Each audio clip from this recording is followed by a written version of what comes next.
What's up, movie snobs? Welcome back to Did I Just Fix That Movie? And this one is given to us by Snob Nation member George Bricks. Thank you so much. And if you guys want to put one in, make sure to message us. Send us messages over on our Discord, anywhere on our social media, our Facebook group, and more. But it's time to prepare for a roller coaster ride of quirky cat burglars, absurd heists, and, well, singing Bruce Willis. That's right, we are diving into the 1991 action comedy Hudson Hawk. So let's get started. So here's the deal. The film follows Eddie Hawkins, or as they call him, Hudson Hawk. He's a master thief who's released from prison and dragged into a convoluted plot to steal Leonardo da Vinci's legendary artifacts. Oh, and did I mention that there's singing involved? Now let's crack the safe on what went, let's just say, unique about this movie. Time for some fun facts and trivia about this heist movie. Fact 1. Bruce Willis and Danny Aiello were contractually obligated to each sing 3 songs in the movie. That's like getting a bonus track for your favorite heist playlist. It was truly insane. This movie had no sense of what a musical prowess was, yet added a lot of music and singing to it. Fact number 2. The movie is very thin on original jokes, but the film parodies everything from all different types of caper movies to James Bond, which is like an action-packed smorgasbord of all you can eat and it gets too jumbled. Like I said, convoluted. And fact 3. There's a scene where Eddie Hawk is almost killed by a Minerva, which is a British automobile. Not once, but twice. How much did this thing cost in the budget for you to have to bring it back for another round? But I digress. Now let's break into the bank of the box office and critical reception. So Hudson Hawk flew into theaters, but it seems like it forgot its wings. With a budget around $70 million, it barely cracked the vault open, bringing in about $17 million domestically. But hey, even though the critics sharpened their pens, some found the film's wacky charm irresistible.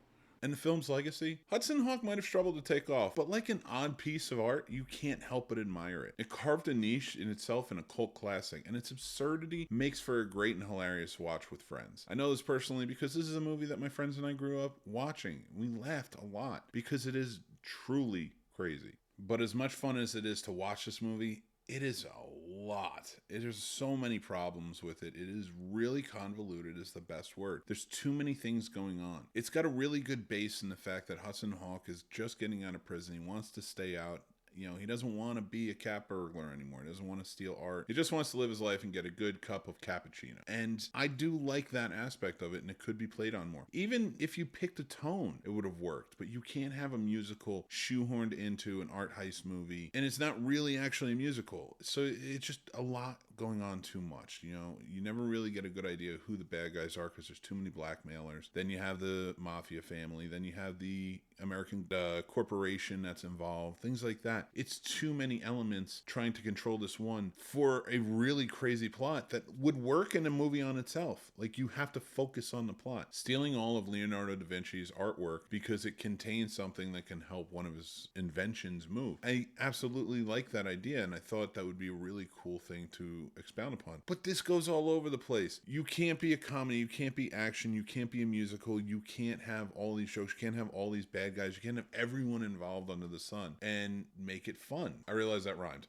My apologies. But seriously, that's the problem with this movie. It goes too far in too many directions, and it takes every character there with it. It's hard to keep track. So yeah, we watch this for the silly, zany craziness of it, but that's just no substance. There's nothing there. There's no good story. So if you're going to fix this movie, you have to pick a lane and stick with it. Are you going to be an art heist movie that's more dramatic or thrillerish? Not saying you can't have comedy in that. You can, but then that's another lane. Is this an action comedy with art heist in it? But don't make the art heist portion, the thriller portion, prevalent. Make the action comedy prevalent. Is this a musical comedy? Make it a musical comedy. Do something, but make it work. This one just doesn't. And pick a bad guy and stick with it and have some fun. I think the biggest problem was that this story was written by Bruce Willis, and at his time his star was rising, and he didn't have a great tone for putting together stories in movies. Good actor, you want him in your movies, and he does really well when he's being him. This wasn't him being him. Maybe in real life, but we don't know that, and it just didn't work in the story. Now what drives me crazy is a lot of actors will do movies like this where they have a story and they want to show more of who they really are in it, and when they do that, sometimes it really works, but you got to stop cramming as much in there as possible. You can't show everybody you're musically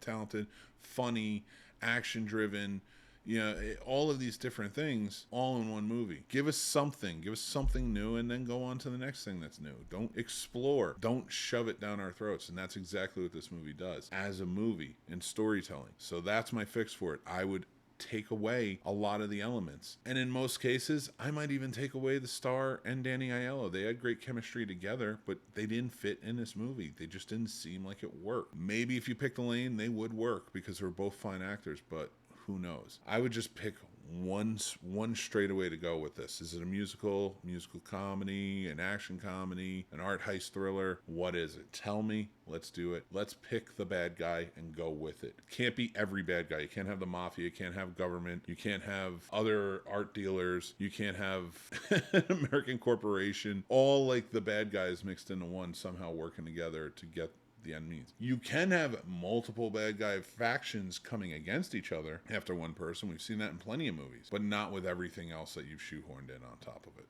So to me, it's dumb it down, make it simple. That's the fix for this. Do you think I fixed it? Let me know, because I would love to hear what you guys think. Sound off in the comments, you know, or head over to our Discord, or head over to our Facebook group, or just on social media. Let me know, because I love talking about this stuff, and I love differing opinions. I can always change my mind. So in conclusion, is Hudson Hawk a cinematic masterpiece? Maybe not in a traditional sense, but it is a daring heist film with a world of comedy, and it does have a lot of elements in it that are enjoyable and worth checking out. And let's face facts, Bruce Willis in his prime was still Bruce Willis in his prime. So maybe grab your popcorn, check out this burglar movie. Let me know if you think you liked my fix, and sound off. I can't wait to hear it. But thank you guys for watching so much. I'm Nick Manhattan from The Scene Snobs. Remember to hit like and subscribe on the channel. Truly appreciate it when you do that. And then hit the bell, because then you'll know when more episodes of this come out, or other great shows. We have tons of great stuff. So thank you guys. I truly appreciate you. And make sure to be kind, stay classy, and take care.